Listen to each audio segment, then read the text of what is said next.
Como les dije, Javier Milei, que el sábado estuvo presentando su libro en la Feria del Libro, un rockstar. ¿A qué le atribuye a ese crecimiento de su figura? De la que hablábamos recién con Patricia Bullrich, que ella lo aceptaba, ¿no? Desde mi punto de vista hay un rol fundamental en los jóvenes. Ajá. Los jóvenes es la explicación fundamental de lo que está pasando en el crecimiento también. O sea, ¿Pertenecen a un estrato social definido? no, es transversal. Mm. Mire, le voy a pasar algo. ¿Cómo fue esto? ¿Cómo es que se generó? A ver, los jóvenes naturalmente son rebeldes al statu quo. Ujú. Ahora, el statu quo en todo el mundo, no solo en Argentina está mucho más marcado, pero recita izquierda. De hecho, si usted toma las grandes plataformas políticas, todas tienen algunos puntos del manifiesto comunista. Así de bravo es. Ujú.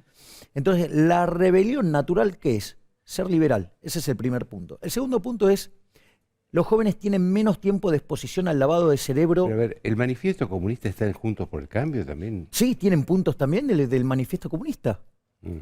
Es así de dura. Una novedad eso, ¿eh? Claro, bueno.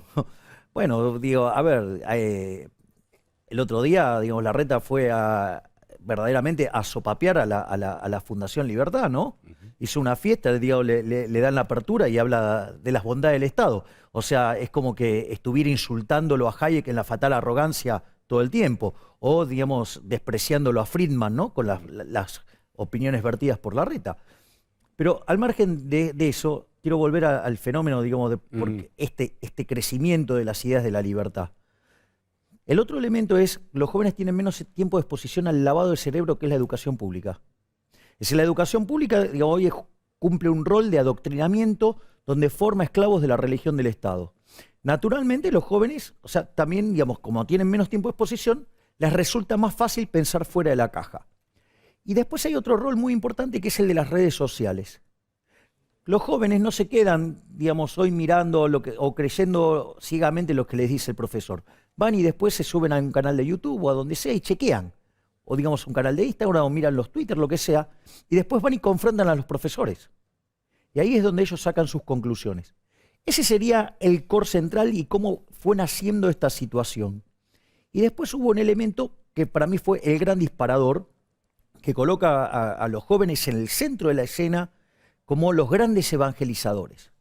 Porque una de las cosas que pasaba con los chicos, digamos, encerrados durante la pandemia, iban y le decían a los padres o a los abuelos, Milei, Milei, Milei, Milei, Milei, Milei, o cualquiera de los autores que yo recomendaba. Entonces, bueno, llegó un momento que, bueno, a ver, miremos. Y así es como empezó la evangelización. Es decir, hay un primer efecto impacto, y después están los jóvenes evangelizando. Por eso, digamos, o sea, cuando uno va, por ejemplo, fuimos a Rosario, casi 20.000 personas. Fuimos a Mar del Plata, más de 10.000 personas en un día absolutamente horrible. Fuimos a, por ejemplo, no sé, a Córdoba, 18.000 personas. Fuimos a Mendoza a dar una clase de dolarización, 20.000 personas. Evidentemente, algo está pasando. Es decir, hay una receptividad por las ideas de la libertad nunca vista. Y eso, para mí, el rol fundamental lo cumplieron los jóvenes. Durante la pandemia, mientras que estábamos encerrados, ellos le llevaron al resto de su familia las ideas de la libertad. Dígame, Javier, cuando usted habla de casta política, ¿se refiere a toda la dirigencia política o hay excepciones? No, yo hago referencia a varias cuestiones. Una tiene que ver con los políticos.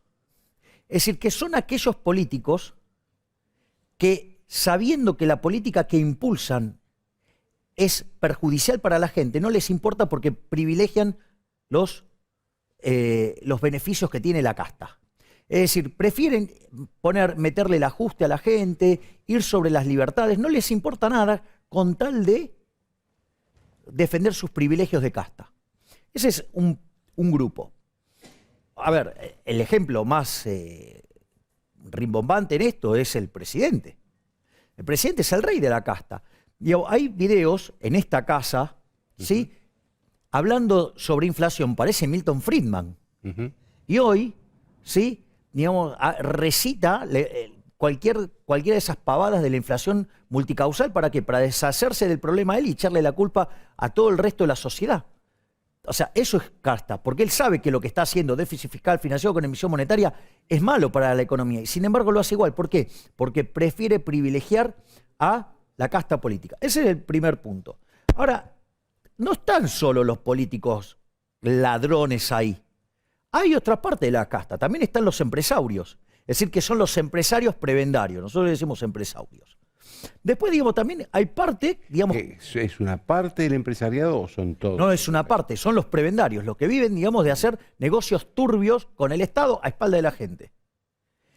Después usted tiene también, digo, esto es transversal en la sociedad, digo, también hay una parte del periodismo, sí, que tiene, digamos, que hacen operaciones, digamos, que son cómplices, saben que están transmitiendo cosas que son falsas, pero no les importa, no les importa.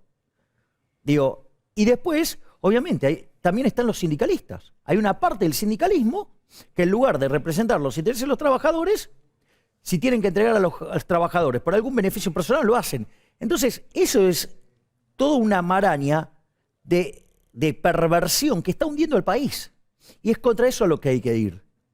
Es decir, no es que solamente está con los políticos. O sea, son los políticos delincuentes y sus socios.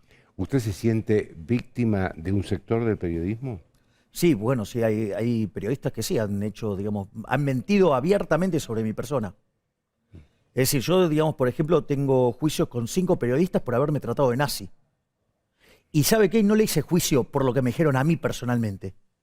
Les hice juicio por banalizar el Holocausto, que es muchísimo peor. O sea, por más que, digamos, ser víctima de semejante infamia, yo no les hago juicio por eso. Les hago juicio por banalizar un acto tan atroz como fue el Holocausto. Tiene razón en eso. A ver, lo quiero llevar ahora a la política nacional porque está bastante... ¿Usted tiene una opinión sobre este enfrentamiento ya abierto entre el presidente y la vicepresidenta? Que no les creo nada. No les creo nada. Esto es policía bueno, policía malo, pero son lo mismo. Mire, el policía bueno es Alberto, el policía malo es Cristina.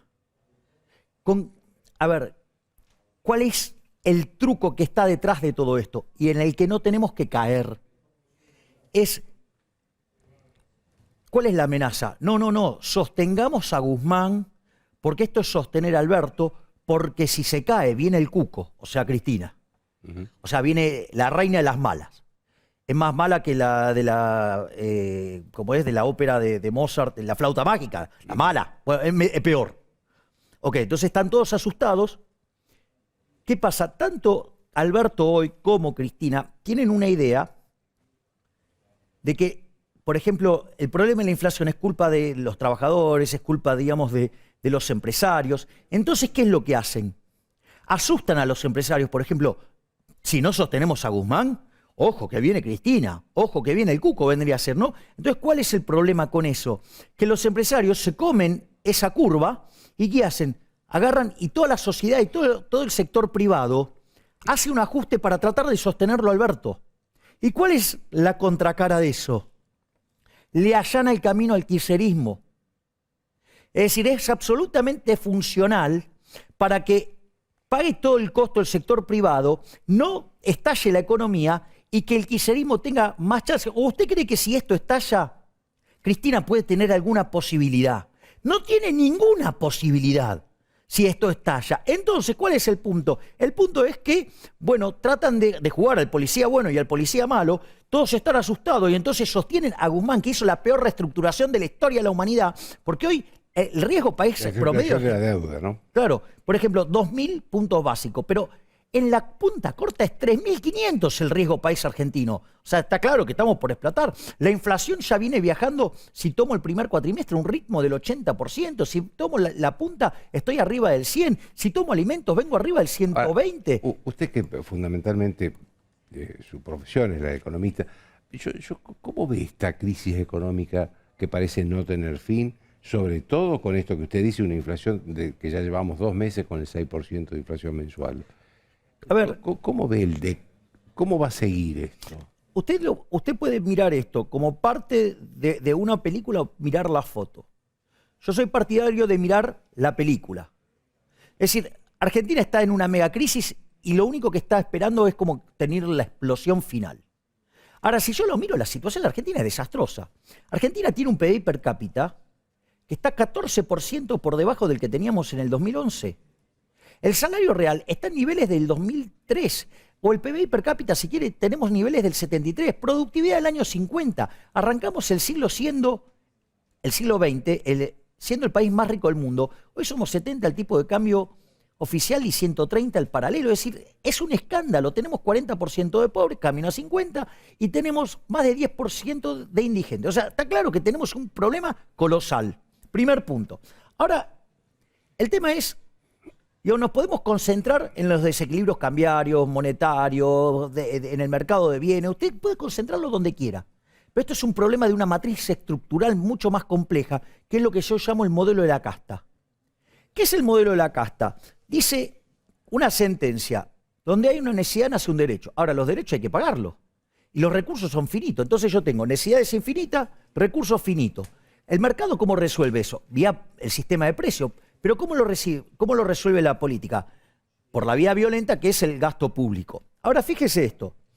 Cuando no alcanza más la plata, ¿con qué lo financian? Primero, con deuda. Argentina es el máximo defaulteador serial de la historia moderna. Cuando no se puede endeudar más, ¿qué hace? Recurre al Banco Central y le da rosca a la maquinita. Argentina le quitó 13-0 a la moneda, ya le podría quitar 2, próximamente le va a poder quitar 3. Argentina está en el podio de la inflación mundial. O sea, un desastre. Y no solo eso, sino lo arreglan ¿con qué? Con suba de impuestos. Hoy la presión fiscal para el sector formal de la economía, y subrayo, el sector formal de la economía es la más alta del mundo.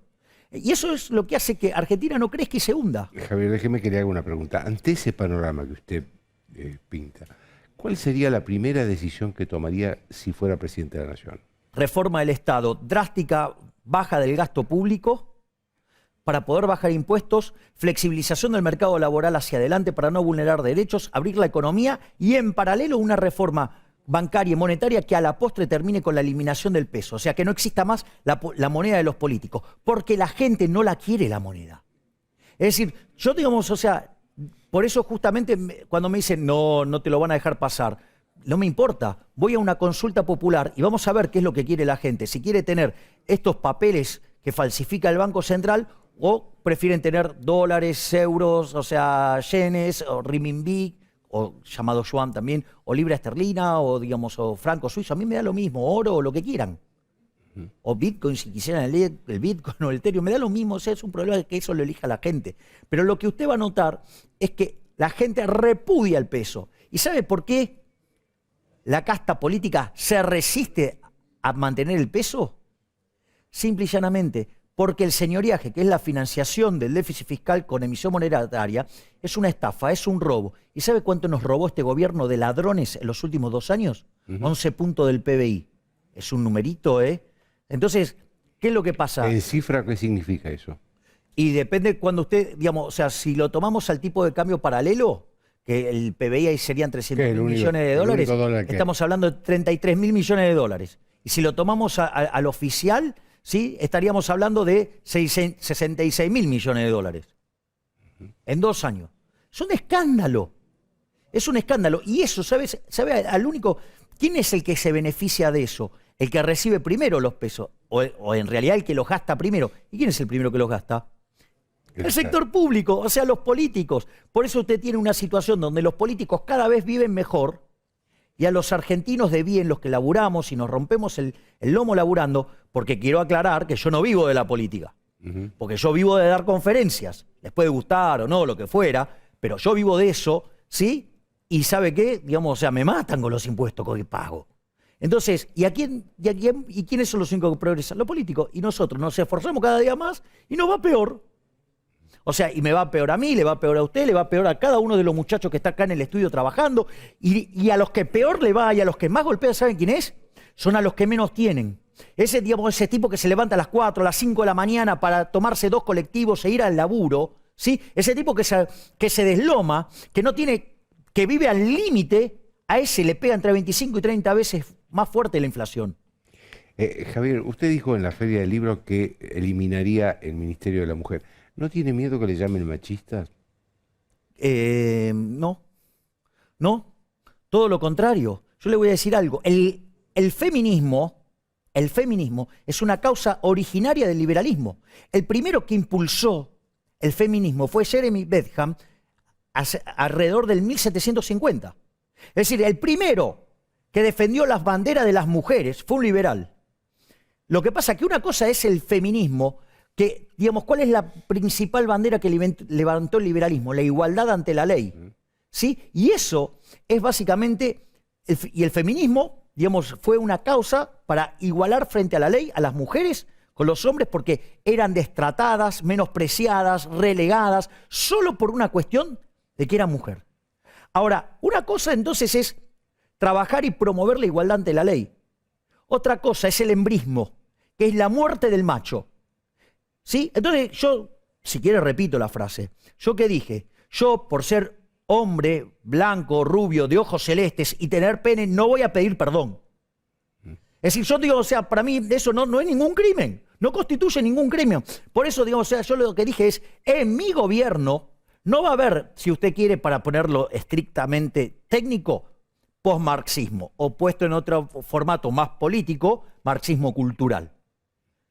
Es decir, ¿por qué? Porque una cosa es que, digamos, ¿cómo pueden venir a defender que el Estado quiera corregir una situación si el Estado, digamos, cuando otorga derechos de esa característica, en realidad está otorgando privilegios? ¿Por qué habría que darle privilegio? ¿Acaso, digamos, o sea, eso no es discriminar a las mujeres y menospreciarla? Si usted le está dando, no es un derecho, esto es un privilegio. Entonces, si usted a alguien le está dando un privilegio, es porque lo está menospreciando. Si usted va a salir a correr una carrera y lo hace a alguien, lo hace salir 50 metros adelante, usted no lo está premiando, usted lo está menospreciando, está considerando que es menos. Entonces, para mí, me parece una aberración el menosprecio que reciben las mujeres por parte de las defensoras del embrismo. Porque, de vuelta, una cosa es el feminismo, que es la causa liberal, y otra cosa es el embrismo, que usa el nombre de feminismo, ¿sí? Pero lo hace desde una perspectiva marxista. Es decir, que, digamos, usted estén de acuerdo con el feminismo en su versión original, pero no con lo que se llama el feminismo de tercera generación, que es este actual. El embrismo. El embrismo. El embrismo, que es la contracara del machismo. Entonces, la verdad es que si digamos, aparte hay que aclararle a algunas personas que, aparte mostraron su cara más violenta, dijeron que salían a aplastarme y todo eso. Digo, me gustaría, digamos, a ver, digamos, quién sale, digamos, a condenar esa actitud de llamar a aplastarme, digo, porque cuando yo hice... Yo no sabía eso, ¿eso lo dijeron? Sí, sí, claro, lo dijo una dirigente de la izquierda, lo dijo Manuela Castiñeira. No solamente dijo eso, sino que además me acusó de misógino. Habría que contarle que eso, sabe que además es un delito. Aparte, mire qué misógino, usted vio, digo, o sea, en mi entorno son todas mujeres las que mandan, es increíble. O sea, esto es igual que cuando me acusan de nazi, es una cosa, ¿verdad? Pero, ¿sabe lo que pasa? Que en realidad, yo lo que creo que el problema que tiene mucho del arco político, mucho de la izquierda, es que proyectan. Es decir, proyectan sus problemas hacia afuera. Entonces, como ellos tienen esos problemas, los proyectan hacia afuera. Porque en el fondo, digamos, ¿para qué sirvió el Ministerio de la Mujer? ¿O acaso, digamos, bajaron los femicidios? No bajaron nada. Y aparte, digo, de vuelta, un suicidio, digo, usted, un asesinato, lo que sea, lo resuelve de la misma manera. Igualdad ante la ley. O sea, usted no necesita privilegio, porque cuando usted le está dando un privilegio a alguien, primero que lo tiene que hacer a costa de la sociedad de otra parte, ¿no? Digo, que es la contraparte de ese privilegio. Y por otra parte, usted está menospreciando. Yo me niego a menospreciar a las mujeres. O sea, para mí las mujeres están en un pie de igualdad. Entonces, ¿por qué, digamos, o sea, hacer eso? ¿Sabe por qué? ¿Sabe por qué reaccionan tanto? Porque hay un montón de negocios vinculados a eso. No le arreglan la vida a ninguna mujer. De hecho, se la empeoran. Pero ¿sabe qué? Hay unos negocios fenomenales. Le agradezco mucho, Javier. Por favor, gracias a usted, Joaquín.